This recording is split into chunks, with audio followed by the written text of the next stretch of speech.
In this tutorial, we are going to talk about stealing or borrowing a groove from one loop and applying it to the rest of your song. A lot of times when I'm working with loops, I'll match two up and the groove doesn't quite fit together. Or maybe a song that I'm writing with a guitar player who's got a really sick groove going. When I apply this loop, they just don't mesh together as if they were one. So this is a really incredible feature in Cubase to be able to extract the groove from one loop and apply it to the rest. So first I have this drum beat here. It's just a simple drum beat. And then what I'm doing here is I'm going to add the hi-hat to it.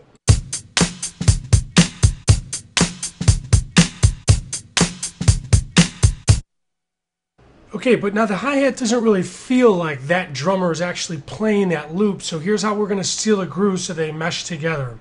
So what you do is you double click in here and you go to this hit point section, and I like to use 8th notes, or for this loop probably, or maybe 16th notes, but now we're going to use 8th notes. We're going to raise the sensitivity here till we have at least one hit point per 8th note. So it's kind of like ding, ding, ding.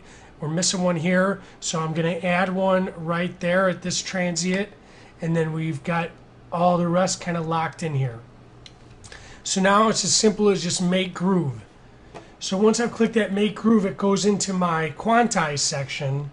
So now I just highlight and I quantize, and you can see how now my hi-hats have kind of moved to where the groove was in my original beat. So now you can hear how that hi-hat meshes a lot better. I'll go back and forth.